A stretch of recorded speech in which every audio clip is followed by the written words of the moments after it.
Hello, my beautiful diamonds, my Teletubbies, TikToker, SheilaTruelove here with you. Lots of makeup, yes. I like these filters because it gives you an idea of how to do your real makeup naturally, things you can play with. You know, I was listening to this woman, and she says 80% of men would choose solitude over relationships with a disrespectful woman. Well, you have to think about, what do men consider disrespectful? We understand this day and age, a lot of men feel it's disrespectful when you reject them, when you say, no, I'm not interested. But I'm going to share with you an example of what is a pygmisha. She's saying the reason why the divorce rate is so high is because women are very disrespectful. Child, please. The feminist movement is one of the biggest reasons for the divorce rate, because women have become so masculine. A woman gets in her masculine energy. A lot of times she'll be disrespectful to her husband. And men don't do well with disrespect. There's surveys that say that 80% of men say they would rather be alone and unloved than to be disrespected. And see, the feminist movement has taken it so far over the years to, it's not just equal rights anymore. Now it's men are being diminished and devalued and demoralized. What do we need men for? We don't need men. We can buy our own cars, and we can vote, we can make our own money, run our own businesses. We can even have babies without men. And that makes men feel awful. A man doesn't feel he has anything to contribute to that woman's life. He's got to move on down the road. The feminist movement is one of the biggest. This is exactly what you call a pygmisha. Let's think about women were not allowed to have passports. Women were not allowed to wear pants. Women were not allowed to vote. Women were not allowed to have an education. Women were not allowed to buy a house or own anything without a man. The feminist movement, everyone is a feminist. Do you believe that women should be allowed an education? You're a feminist. Do you believe that they should be able to vote? You're a feminist. She's a feminist as well to some extent. Because if you take away all of her rights, honey, she would be one of the first ones screaming, kicking, and yelling. You have a lot of women, however, who they like drama. They like abuse. They get a kick out of a ball and chain. You know what I mean? That's an example of a pygmisha. The divorce rate is so high because men don't know how to keep their eggplant where it belongs. The divorce rate is so high because you have a lot of men who want respect, but they don't give any of it.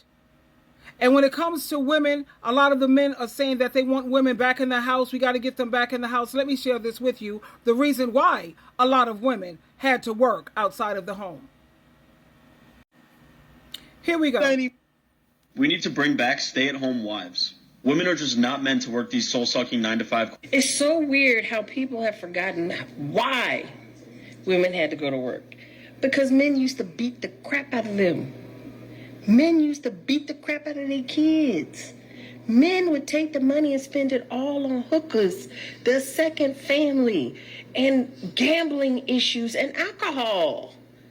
Women went to work out of necessity. Women used to be with men who were the sole providers and they were housewives, and they used to crack their skulls open because they didn't have the beer open when they got home.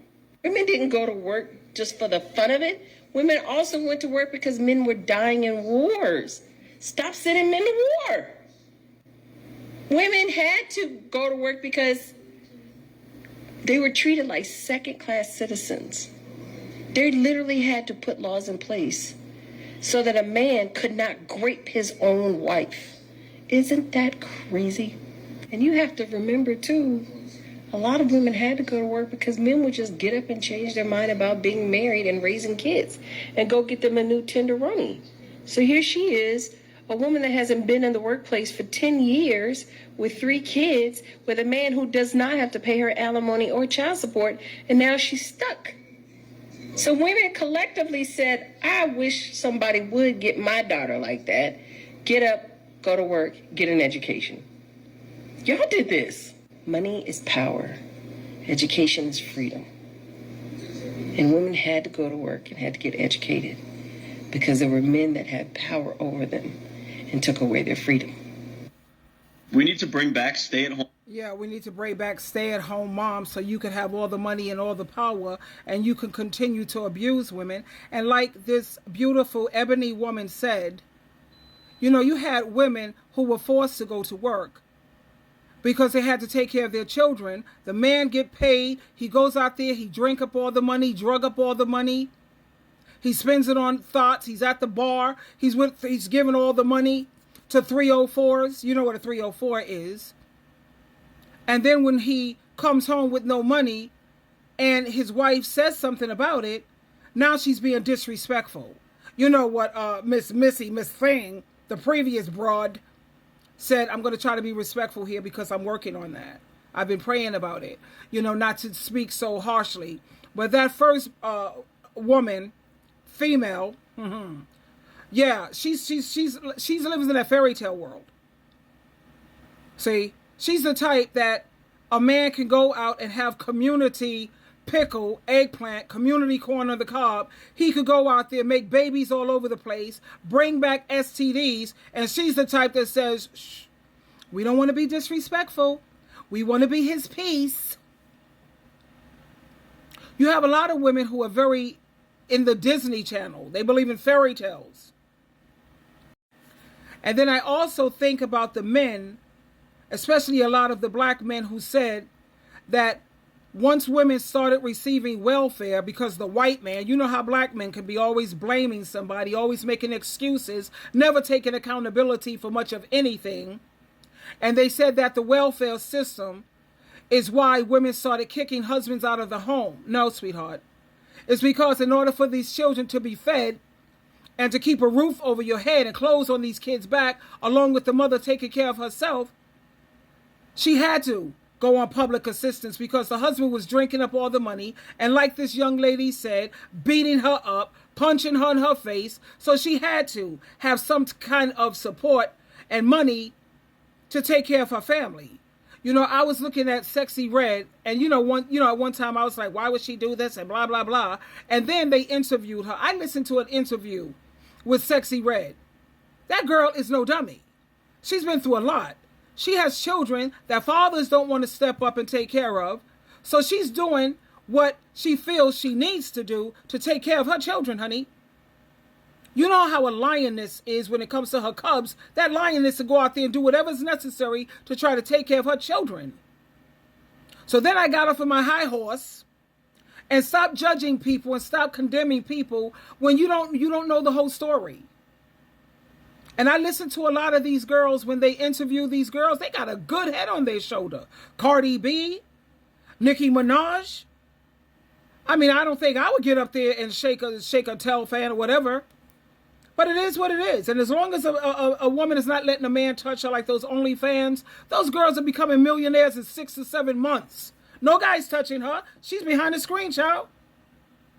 I don't support that. I don't condone it. I would be a waitress first, because you can make like $100 or $200 a day in tips alone.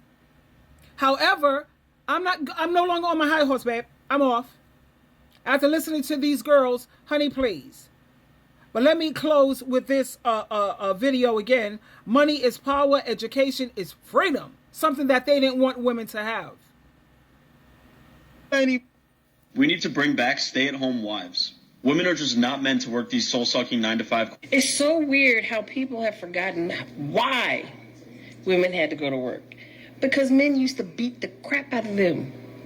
Men used to beat the crap out of their kids. Men would take the money and spend it all on hookers, their second family, and gambling issues and alcohol. Women went to work out of necessity. Women used to be with men who were the sole providers and they were housewives, and they used to crack their skulls open. Woo, child, cracking your skull open. But you know what? You go on Facebook and they have a support group called Runaway Husbands. That's where I get a lot of my clients. Husbands get tired. They got bored with you. They pick up, they leave. Women had to go back to work. You want to talk about bringing women back into the house? But I love this also. Money is power, baby. Knowledge is power. Money is power. And education and money is definitely freedom. You can free yourself and get yourself out of these abusive situations that women back in history, they had to stay. They had no other choice. They didn't have the options that we have today. And I say thank you, Jesus, so much. Anyway, I got to get ready for work. I love you. Twinkle, twinkle, twinkle.